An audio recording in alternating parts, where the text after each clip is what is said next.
Assalomu alaykum, hurmatli talabalar. Men Buxoro davlat tibbiyot instituti farmakologiya va klinik farmakologiya kafedrasi dotsenti Rahmatova Marhabo Rasulovna bo'laman.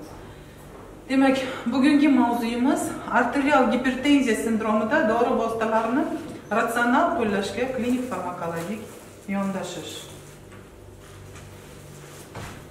Arterial gipertenziya demak tarqalganligini oladigan bo'lsak, yer yuzini deyarli 450 dan 900 milliongacha bo'lgan aholisi arterial gipertenziya bilan xastalangan bo'lib, deyarli demak har kuni demak 3 milliondan ortiq aholi ushbu kasallik asoratlari oqibatida halok bo'lishi yoki asoratlaridan aziyat chekishi mumkin ekan. Yurtimiz aholisini 30% dan ortig'i arterial gipertenziya bilan xastalangan. Demak, ushbu kasallikning asoratlari birinchidan bu bosh miyada qon aylanishining buzilishi, ko'rishning buzilishi, miokard infarkti, yurak yetishmovchiligi, buyrak yetishmovchiligi, periferik qon tomirlarining shikastlanishi ko'rinishda namoyon bo'lar ekan.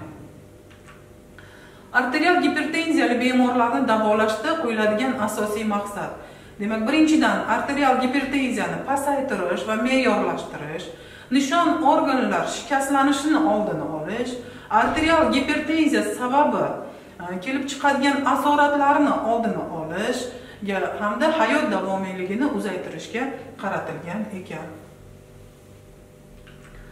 Arterial gipertenziyani konservativ davolash tamoyillari.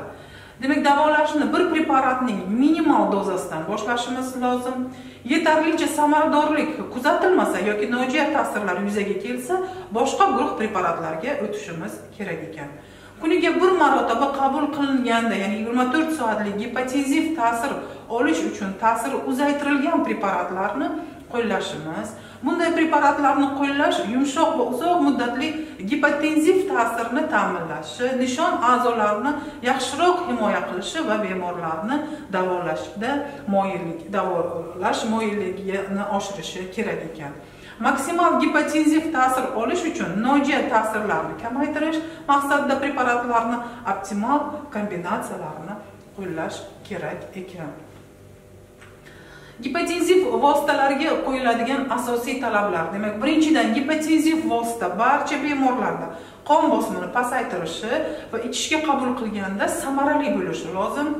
Ikkinchidan, nojo'ya ta'sirlar va toksik ta'sirlar bo'lmasligi, 24 soat davomida ta'sir etishi va postural gipotenziya chaqirmasligi, kardiak depressiv ta'sirga ega bo'lmasligi hamda preparatga tolerantlik rivojlanmasligi, organizmda natriy to'planishini chaqirmasligi, boshqa dori vositalari bilan o'zaro ta'sirlanganda samaradorlikni pasaymasligi, chap qorincha gipertrofiyasi, neyroangioskleroz, ko'z to'rparda shikastlanishi, chap qorincha gipertrofiyasi, nefroangioskleroz, ko'z to'rparda shikastlanishi kabi organ shikastlanishlarini oldini olishi va qaytarilishi kerak. Demak, asosan arterial gipertenziyada qo'llaniladigan 5 ta guruh vositalari qabul qilingan bo'lib, demak, birinchisi bu angiotenzinga aylantiruvchi ferment ingibitorlari, demak, qisqartma holida AAF ingibitorlari deb yuritiladi. Angiotenzin retseptor, angiotenzin 2 retseptor ingibitorlari, ya'ni R2 blokatorlari, tiazidli va tiazidsimon diuretiklar, sust kalsiy kanallari blokatorlari, beta adrenoblokatorlar va qo'shimcha sifatida alfa adrenoblokatorlar ham qo'llanilishi mumkin ekan. Arterial gipertenziya demak terapiyasi algoritmida demak quyidagilar inobatga olish kerak. Birinchidan, bular qadam-qadam davolaniladi. Birinchi qadamda demak bemorning yoshi inobatga olinadi. Demak, 55 yoshgacha bo'lgan bemorlarda birinchi qadamda ko'proq APF ingibitorlari yoki R2 retseptor ingibitorlaridan qo'llanilsa, demak 55 yoshdan katta bemorlarda tiazidli diuretiklar yoki kalsiy antagonistlari qo'llanilishi mumkin ekan. Ikkinchi qadamda demak angiotenzin AAF ingibitorlari, demak sust kalsiy kanallarini falajlovchi dori vositalar yoki angiotenziya AF ingibitorlari hamda diuretiklarni qo'llashimiz mumkin. Uchinchi qadamda, demak, AAF ingibitorlar yoki R2 ingibitorlar, demak, sust kalsiy kanallarini faollovchilar hamda diuretiklardan foydalanish mumkin va 4-qadamda, demak, qo'shimcha, ya'ni diuretiklar, alfa adrenoblokatorlar yoki beta blokatorlar bilan davolash amalga oshirilar ekan. AAF ingibitorlari, ya'ni demak bu preparatlarimiz 3 ta sinfdan iborat bo'lib, birinchi sinfi lipofil preparatlar, ya'ni captopril, demak altiapril preparatlari bo'lib hisoblanadi. Ikkinchi sinfimiz bu lipofil prodorilar bo'lib, demak 2A, 2B va 2C guruhlarga ajratilgan. Demak 2A guruhimiz asosan buyraklar orqali chiqib ketuvchi preparatlar. Bunga demak benazepril, pirindopril, cizopril, enalapril kabi vositalarimiz kiradigan bo'lsa, 2B guruhimizda demak ikkita asosiy yo'l bilan ham jigar, ham buyrak orqali ajraladigan dori vositalarimiz kiradi. Bunga ramipril, fozinaprillar kiradi.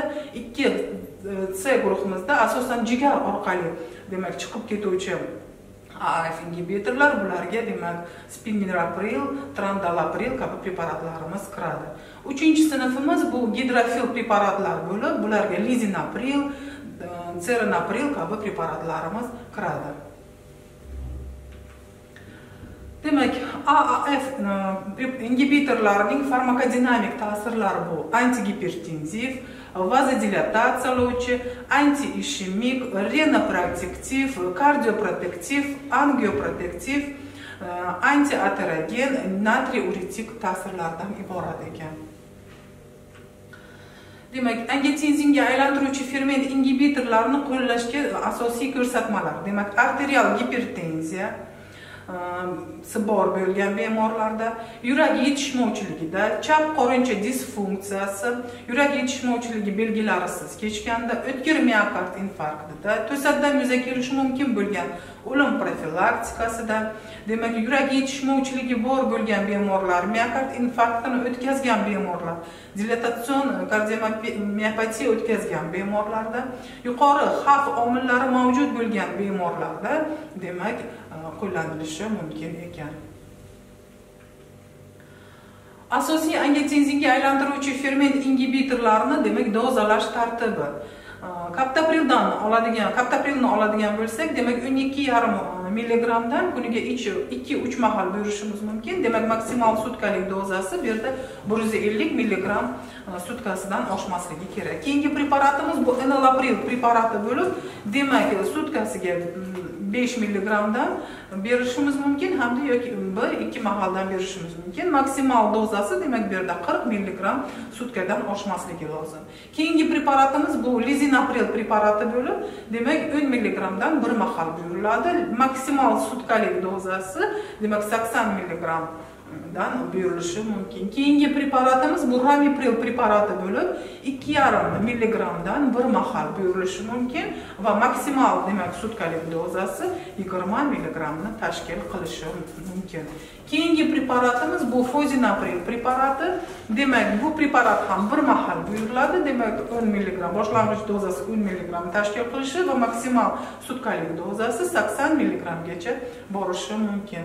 Keyingi preparatimiz bu cilozapril preparati. Demak, boshlang'ich dozasi 2,5 mg dan 1 mahal bo'ladigan bo'lsa, maksimal dozasi 5 mg sutkaga tashkil qilishi mumkin. Keyingi preparatimiz bu pirindopril preparati. Demak, boshlang'ich dozada 1 mg dan 1 mahal, maksimal dozasi 16 mg dan sutkasiga 1 mahal buyurilishi mumkin. Keyingi preparatimiz bu spirapril preparati. Boshlang'ich dozasi 12,5 mg dan 1 mahal tashkil qilsa, demak maksimal dozasi 50 mg sutkasiga tashkil qilar ekan. Demak, angiotenzinga aylantiruvchi ferment ingibitorlari, ya'ni AAF ingibitorlarining qanaqa nojo'ya ta'sirlari bor? Demak, birinchisi bularda bu dori vositalariga spetsifik bo'lgan nojo'ya ta'sir hamda non-spetsifik bo'lgan nojo'ya ta'sirlar mavjud bo'lib, spetsifik nojo'ya ta'sirlarga arterial gipotoniya, buyrak faoliyatining buzilishi, giperkalemiya, quruq yo'tal misol bo'ladi. Non-spetsifik nojo'ya ta'sirlarga esa tan buzilishi, leykopeniya, demak teridagi toshmalar, dispeptik buzilishlar misol bo'la olar ekan.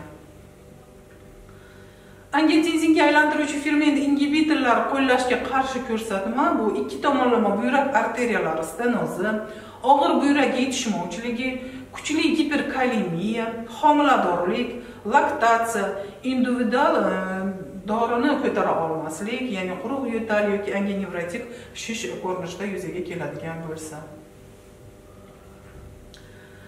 Angiotenzin 2 retseptor ingibitorlari yoki R2 ingibitorlar deb ataymiz ularni. Demak, bularga kiradi valsartan, irbizartan, lazartan, tazartan, telmizartan, eprozartan kabi preparatlarimiz. Demak, bu preparatlarni qo'llashga ko'rsatmalar gipertoniyadan, demak, ayniqsa chap qo'lcha sistolik disfunksiyasi bilan yoki qandli diabet bilan birga kechganda, demak, diabetik nefropatiyalarda, ayniqsa birinchi tip qandli diabetda, yurak yetishmovchiligi bor bo'lgan bemorlarda qo'llaniladi. Qo'shimcha ko'rsatmalar bu surunkali yurak yetishmovchiligi, demak, o'tkazilgan miokard infarkti, diabetik nefropatiya, proteinuriya, chap qorincha gipertrofiyasi, angiotenzinga aylantiruvchi ferment ingibitori qabul qilish tufayli yuzaga kelgan quruq yo'talda. Demak, antigipertenziv ta'sir davomiyligi, sutkalik doza va qabul qilish sonlari. Demak, valsartanni oladigan bo'lsak, demak, ta'sir davomiyligi valsartanning 24 soatni tashkil qiladi. Demak, o'rtacha dozasi bu 80-160 mg ni tashkil qiladi. Sutkasiga qabul qilish, demak, bir mahaldan iborat ekan. Keyingi preparatimiz bu irbizartan preparati, uning ta'sir davomiyligi 24 soatni tashkil qiladi. Demak, o'rtacha, demak, 150-300 mg sutkasiga buyurishimiz mumkin. Sutkasiga qabul qilishlar soni bir mahalda tashkil qiladi. Keyingi preparatimiz bu kandasertan preparati, ta'sir davomiyligi uzoq bo'lgan preparatlarimizdan bo'lib, 36-48 soatgacha ta'sir qilishi mumkin. Demak, o'rtacha dozasi 8-16 mg ni tashkil qiladi. Sutkasiga qabul qilishlar soni bir mahaldan iborat ekan. Keyingi preparatimiz bu lazartan preparati. Demak, ta'sir davomiyligi 12 soatni tashkil qiladi. O'rtacha dozasi 50-100 mg dan iborat. Sutkasiga qabul qilishlar soni, demak, 2 mahalni tashkil qiladi. Keyingi preparat bu telmisartan preparati, ta'sir davomiyligi 24 soatni tashkil qiladi. O'rtacha doza, demak, 40-160 mg dan iborat sutkasiga. Demak, sutkasiga qabul qilishlar soni bir mahalni tashkil qiladi. Eprosartan preparatimiz ta'sir davomiyligi ham xuddi shunday uzoq, ya'ni 24 soatni tashkil qiladi. O'rtacha doza, demak, 400-800 mg sutkasiga. Demak, sutkasiga qabul qilishlar soni bir mahalni tashkil qiladi. Demak, bu preparatlarimizni nojo'ya ta'sirlari, demak, bosh aylanishi, ortostatik gipotenziya, tana haroratining ko'tarilishi, sinusopatiya, sinusit, faringit, rinit, yo'tal yuzaga kelishi mumkin, ko'ngil aynishi, qayd qilish, dispeptik o'zgarishlar yuzaga kelishi mumkin, mialgiya, giperkalemiya ko'rinishida yuzaga kelishi mumkin ekan.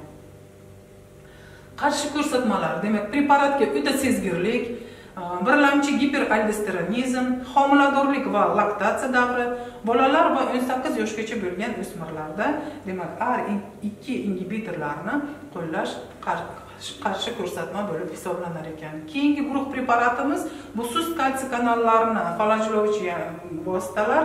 Demak, ular ta'sir mexanizmiga ko'ra quyidagicha klassifikatsiyalanadi.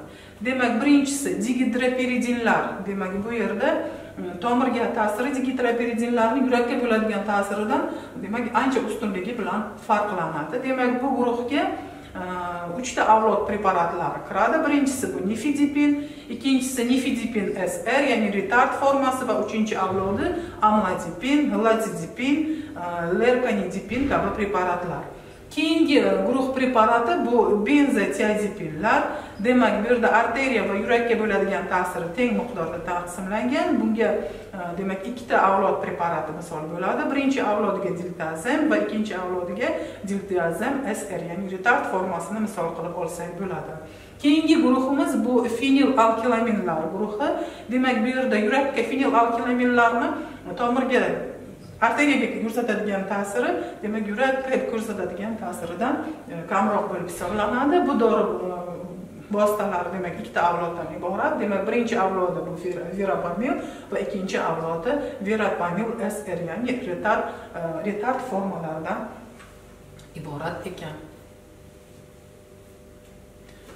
Ta'sir mexanizmi. Demak, sust kalsiy kanallarini bloklaydigan preparatlarimiz bu L tipdagi kanallarni, hujayra ichi giperkalsimiyasini va silliq mushaklar qisqarishini bartaraf etadi. Natijada qon tomirlarining kengayishiga sabab bo'ladi. Sust kalsiy kanallari ingibitorlardan amlodipinni farmakologik effektlarini ko'rib chiqamiz. Demak, antigipertenziv, antiangenal, vazodilatatsiyalovchi, antisklerotik, antitrombotik, diuretik va kuchsiz natriuretik ta'sirlari mavjud ekan. Demak, qo'llanishga ko'rsatmalar: arterial gipertoniya, stabil stenokardiya, vazospastik stenokardiya. Qo'llash usullari va dozasi. Demak, boshlang'ich dozada amlodipin 5 mg sutkasiga bir mahal beriladi. Maksimal dozasi 10 mg kuniga bir mahal.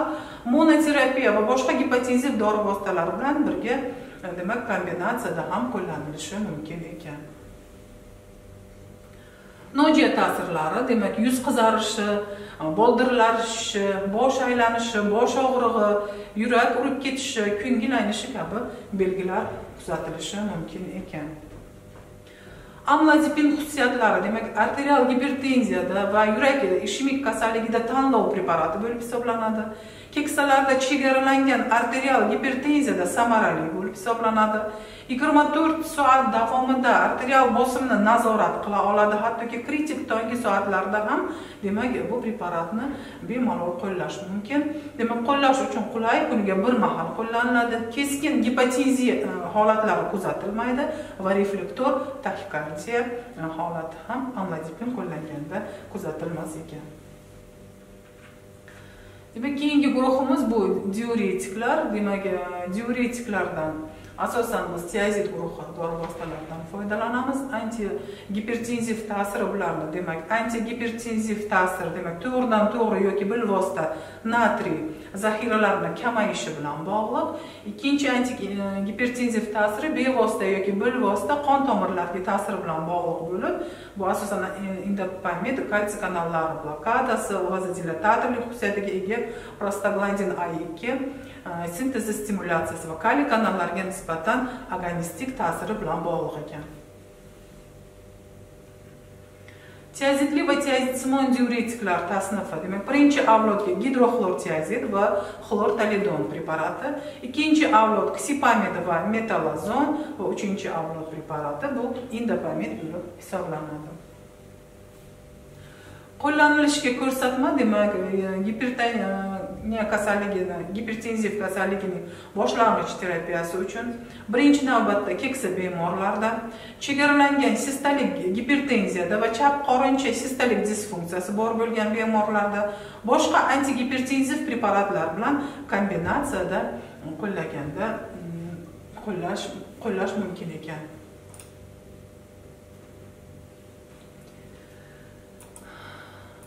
Demak, terapevtik dozalar va nojiya ta'sirlari. Demak, gidroxlortiazid o'rtacha dozada, demak, 12,5-50 mg sutkasiga berilishi mumkin. Indopamid 12,5-2,5 1,25 va 2,5 mg sutkasiga, indopamid retard 1,5 mg sutkasiga, klopamid 10-20 mg sutkasiga va ksipamid, demak, 10-20 mg sutkasiga berilishi mumkin. Demak, bu dori vositalar uchun, demak, umumiy bo'lgan xarakterli nojiya ta'sirlar bu gipokalemiya, gipomagnezemiya, giperurikemiya, demak, giperglikemiya, glyukozaga tolerantligini buzilishi, gipertriglitseridemiya, giperxolesterinemiya, giponatremiya, impotensiya, gipoxloremik va alkaloz, indopamid, lipid va uglevod almashinuviga esa ta'sir ko'rsatmaydi bularning orasida. Demak, kombinatsiyalashgan antigipertenziv terapiyada, demak, birga qo'llash mumkin bo'lgan dori vositalar, demak, diuretik dori vositalar bilan birga beta adrena blokatorlarni qo'llashimiz mumkin.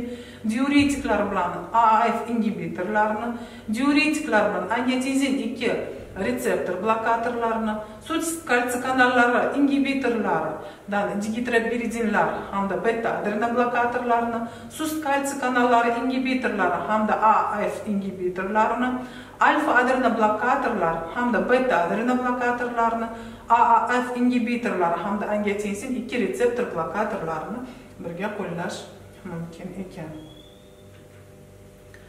Kombinatsiyalashgan antigipertenziv terapiyada, demak, kam samarali kombinatsiyalar bular. Sust kalsiy kanallari ingibitorlari bilan diuretiklar, beta adrena blokatorlar bilan, demak, angiotenzinga aylantiruvchi ferment ingibitorlarini qo'llaganda yuzaga kelishi mumkin ekan. Xavfli kombinatsiyalar bu beta adrena blokatorlar, verapamil yoki diltazem, sust kalsiy kanallari ingibitori hamda alfa adrena blokatorlar, bular xavfli kombinatsiyalar bo'lib hisoblanar ekan. Demak, e'tiboringiz uchun rahmat.